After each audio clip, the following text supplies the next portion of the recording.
Eu sou Rubson, apoio educando, trabalho nas escolas de Belo Horizonte, né? Eu vim aqui para a gente poder fazer um debate, né, nesse podcast sobre a função do apoio educando, as escolas especializadas e as escolas inclusivas. E eu queria te fazer um pedido, né, já de início. Você pode nos ajudar de duas maneiras, ou de três maneiras, aliás. Você pode dar um like nesse vídeo, você pode compartilhar esse vídeo, ou você pode fazer um comentário nos ajudando para que esse vídeo possa alcançar o maior número de pessoas possíveis. Então, qual que é o intuito desse vídeo? Amanhã, né, é dia da consciência negra e nós queremos fazer um paralelo, né, sobre a consciência negra e os apoios educando no Brasil e no mundo, até no mundo, né? Ou em Belo Horizonte, né? Queremos falar dos apoios educando em Belo Horizonte, na nossa federação, no nosso estado e no nosso Brasil, que parece que é tudo a mesma coisa, só muda o nome do profissional. E aqui eu estou aqui com o Valério, né? Que ele trabalha com o PCD. Quer falar um pouquinho, Valério? Boa noite a todos, meu nome é Valério. Eu quero falar sobre a minha história e compartilhar com vocês a questão de que como é a classe PCD hoje para a visão do mundo, das pessoas, que é uma classe que desvalorizada tanto na área profissional quanto na área social. Eu estudei em escola especializada, sei a situação que nossos colegas que passam, em questão de como trabalhar com essa criança, com esse adulto, esse adolescente que é PCD, e também no caso quando ele vai para o mercado de trabalho, que eu também já tenho anos que eu trabalho na função de PCD, minha vida toda, e falar como trabalhar nessas situações aí. Eu quero demonstrar e compartilhar com vocês o dia a dia de um PCD e falar como a gente poderia melhorar para cada profissional e para cada pessoa que passa por uma situação. Tá. Aqui nós temos do nosso lado também o Daniel, né? Ele é apoio educando nas escolas municipais de Belo Horizonte e vai estar contando um pouquinho da experiência dele e das qualificações dele e do que ele pensa sobre a função. Daniel, pode falar. Boa noite, meu nome é Daniel, né? Sou apoio educando já há 8 anos já, na rede municipal aqui de BH. Sou graduado em Educação Física e Pedagogia, tenho uma pós-graduação em Educação Inclusiva. E vamos lá, vamos debater aí, tentar achar uns meios interessantes aí, coisas importantes para a nossa área, tentar achar melhorias. Sim, com certeza. Deixa eu tentar fazer um paralelo então sobre a função do apoio educando e o Dia da Consciência Negra amanhã. Todos nós sabemos que o Dia da Consciência Negra é uma luta contra o racismo, contra o preconceito. E sabemos que a escravidão existiu, né? E a escravidão era quando uma pessoa branca ou quando a pessoa negra vendia os negros, comercializava os negros para que eles fossem força de trabalho barato para a população. Então era normal ter um negro, na sua fazenda, era de graça. Né? Era normal ter um negro. E ali, aquele dono da fazenda, ele se beneficiava de todo o trabalho desse negro. E não só o dono da fazenda, mas aquele que também não era fazendeiro, que comia, que bebia, que andava pela cidade, que dormia pela cidade, que tinha sua moradia, que não tinha condições. Todo mundo vivia a escravidão como algo comum. Todo mundo vivia a escravidão como se fosse algo normal. Mas em determinado tempo, alguém falou, não, poxa, isso está errado. Isso não pode continuar acontecendo. Isso é desumano. E aí se levantaram contra, né, a escravidão. Pessoas brancas, negras, escravos, políticos, né, guerreiros que guerrearam grandes lutas e batalhas para acabar com a escravidão nos Estados Unidos, no Brasil e no mundo. E hoje não existe mais a escravidão. De maneira resumida e prática, né? Eu não vou entrar nos detalhes. E por que eu quero fazer uma ponte entre as duas situações? Porque o Apoio Educando ele é um cargo que funciona há 20 anos. Né?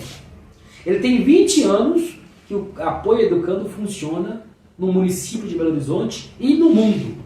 E talvez em outros estados ele funcione há mais tempo do que isso. E essa função, o que esse profissional faz?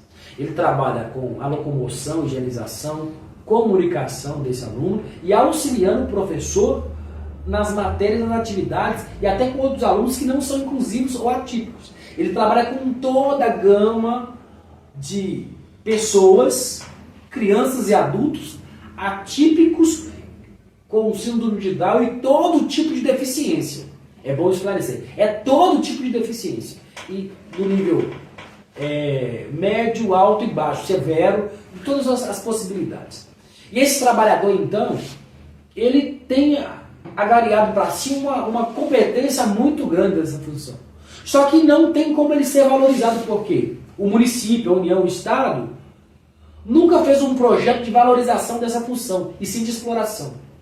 Então, quando um professor está olhando 30 crianças dentro da sala de aula, e o aluno atípico, esse professor está com 5 alunos atípicos, e o aluno atípico ele entra em crise, não é o professor que acolhe esse aluno. Deveria ser um profissional, sim, um profissional qualificado, acolher o aluno em crise, acalmar esse aluno, mas não é esse profissional, é justamente o apoio educando. E muitas das vezes esse apoio educando tem que levar esse aluno para fora de sala de aula para acalmar ele nos seus momentos de estereotipia, ou nos seus momentos de crises severas, ou nos seus momentos que ele precisa realmente sair para tomar um ar, para não ficar naquela sala. Então esse profissional ele tem uma importância que em todo momento que este aluno atípico precisa, esse profissional está lá. Recebendo a carga e até, às vezes, sendo agredido por esse menino atípico que não tem consciência do que está fazendo. A gente entende isso, ou até alguns têm consciência sim. Mas é o trabalho desse profissional. Mas esse profissional, quando esse aluno melhora, ele não recebe benefício algum, ou nem é parabenizado. Ou o pai nem fica sabendo que a melhoria desse aluno atípico é por consequência desse profissional. E aí, em 2024, a gente viu aí as campanhas políticas, né, alguns vereadores que tentaram acusar esses apoios educando de todas as maneiras, falando que esse apoio educando é alguém desqualificado, despreparado. E até muitos vereadores ganharam a eleição falando mal desse profissional. O tempo todo. E eu mesmo entrevistei alguns profissionais que contaram a sua versão que não pôde ser ouvida. E esses profissionais foram defamados. E na minha opinião foram heróis. Porque esses profissionais executaram um excelente trabalho, salvaram a vida de crianças inclusivas e foram colocados como delinquentes, marginais. E aí que está o problema, né? Esse profissional não tem voz alguma e nós estamos vindo aqui para dar voz para esse profissional. Até o Bruno Engel, o candidato a prefeito de BH, falou mal desse profissional. Agora a pergunta, esse profissional, ele é tão ruim assim, mas tão essencial assim, não deveria se fazer algo a respeito para qualificar esse profissional, para que junto com a bagagem ele já tenha, ele venha se tornar um profissional melhor ainda? Para que ele venha desempenhar um papel melhor ainda do que já faz? E também não apenas o Estado fornecer condições para ele chegar lá, mas também fornecer benefícios para esse trabalhador, de maneira que ele venha a ser qualificado financeiramente e tendo sua carga horária reduzida pelo impacto que é cuidar de crianças especiais. Porque cuidar de crianças especiais não é fácil. E a pessoa que mais sofre nesse trabalho ou nessa circunstância é o apoio educando. E aí eu estou aqui com o Daniel, e o Daniel sabe mais do que eu, né? Que no período dos escravos, pessoas se beneficiavam, né, da escravidão. Hoje, pessoas se beneficiam do nosso trabalho. Hoje, nós vimos em 2025, quando parou os profissionais apoios educando das escolas, as escolas também pararam. Os alunos especiais não tiveram aula de maneira alguma ou teve que ter um interrompimento da greve para que esses alunos pudessem voltar a ter condições de estudo. E é isso que nós devemos conversar nessa noite, é sobre esse assunto. Um profissional tão importante para o mercado e tão desqualificado, e o Estado a todo tempo tem tentado negar a preparação para esse profissional, para que ele possa se qualificar e ser melhor remunerado. Vamos começar pelo Valério falando sobre as escolas especializadas. Vamos lá. Bem, como eu andei falando, eu desde criança eu já me envolvo nessa questão de PCD. Estudei numa escola especializada ali no bairro Floresta, na rua Cíntia Tobriand, onde em frente ao Barão Macaúba,